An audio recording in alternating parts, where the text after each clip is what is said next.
Ayan, makita naman tayo ng bundok. So first time natin umakyat ngayong 2025. Dahil ngayon nga lang din po tayo uwi rin dito sa ating probinsya. Ayan, mga panibago. Dahil ilang buwan din tayong walang ganitong activities. Yung pag-akyat baba dito sa kabundukan. So ang destination natin, ang tungo po natin patungo po sa aming bahay na napakalayo po dito sa komunidad. Iba pa rin talaga yung klima rito, malamig.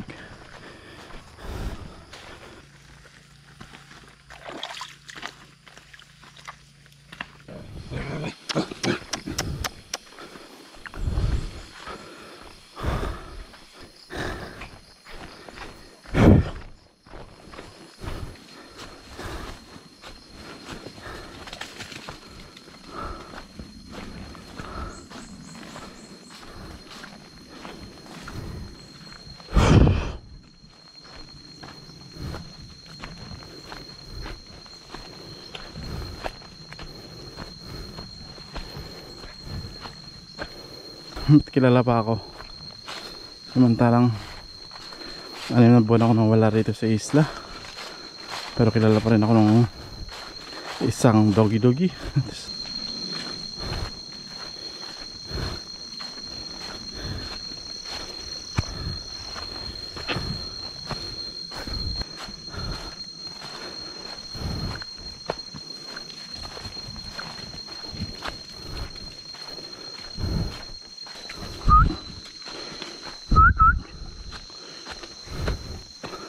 Kulit.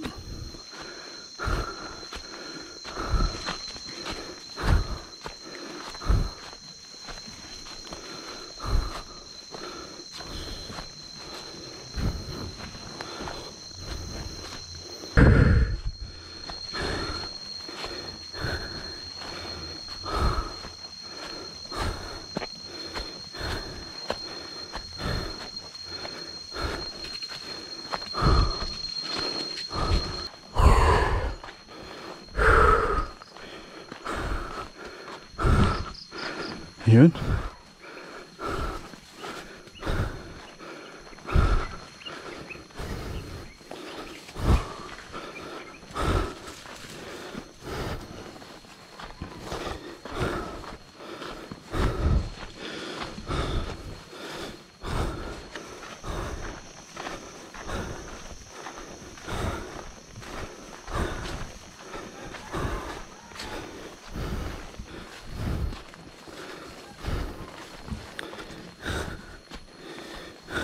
Ayan po. So pag-akit ko pa lang, nag-uumpisa pa lang ako umakit mula sa baba. Sumalubong sa akin isang aso. Kaya hindi talaga tayo maliligaw. Ayan, nung iniwanan po namin ito, napakalit pa po nito, pero ako'y natatandaan pa. Ang galing. Siya yung magiging guide natin para hindi tayo maligaw pumuntang bukid. Alam na alam po niya yung daan. So ganyan po pala tatalino yung mga aso. Kahit ilang buwan mo nang iwanan, hindi ka pa rin nakakalimutan. Siyempre hindi ka pa rin iiwan. Tuta pa po kasi ano iniwan namin dito. Pero nakakapagtaka, bakit natatandaan pa po ako. Ayan po. So yung kasama natin pag-akyat dito sa kabundukan, papunta po ng aming bahay. Ayan.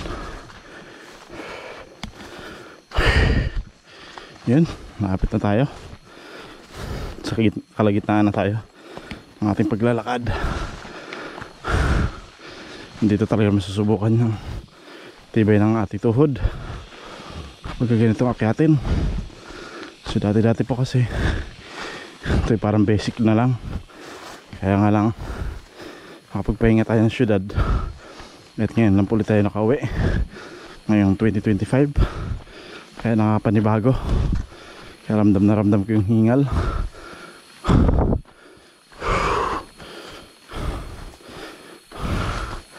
Tagaktak na mga aking pawis. Whew. Tapos may akitin pa tayo napakatarik na daanan. Ako hindi na po makapagsalita na maayos dahil ako hinihingal na. Ha! Ayun.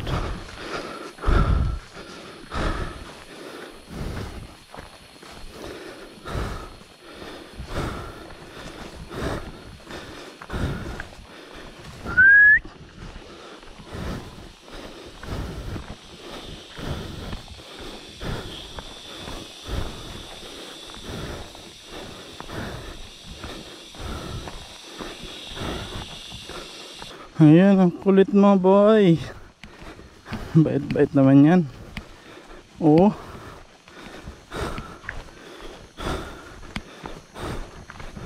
Tignan mo, alam na alam niya yung daan. Kumaliwa agad.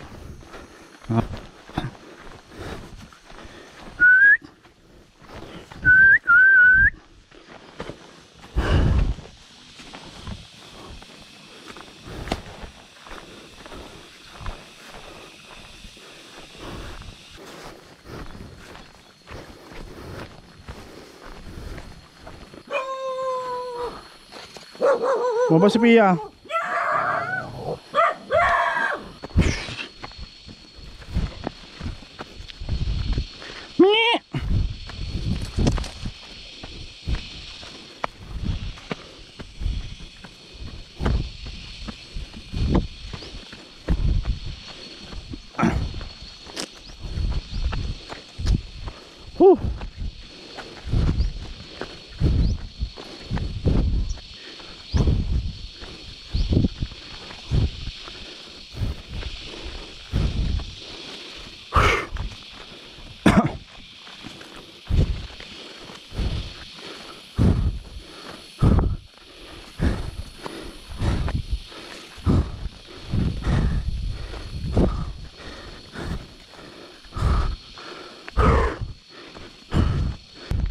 Ngayon medyo tumirik na naman ang araw.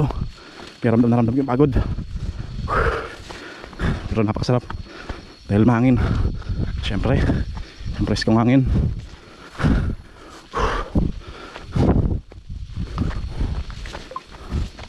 Ayun, malapit na ho tayo. At malapit na po tayo na marating ang ating bahay dito sa kabundukan. Mainit ang panahon. Tayo nakaramdam na ng hingal.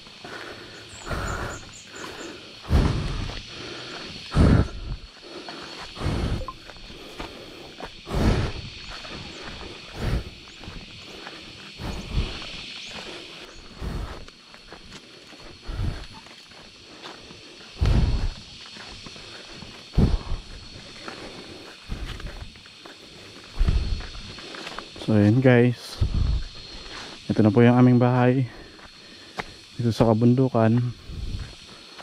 Panibago lang dahil may maraming mga nangyaring hindi naasahan. Siyempre magsusulo lang tayo ngayon dito. Ayan po, mga alas hindi na nawawalisan ho. Ito ang aming bahay. Hindi gaya dati na napakalinis po nito. Ito naman yung aming tambayan. Medyo malungkot po ang naging takbo ng mga lumipas na buwan. Kaya kayo may napilitang umuwi na muna. Kailangan ko po ng pasyalan. Ito ang aming bahay. Grabe. Nakapanibago po talaga at nakakaramdam tayo ng ting lungkot.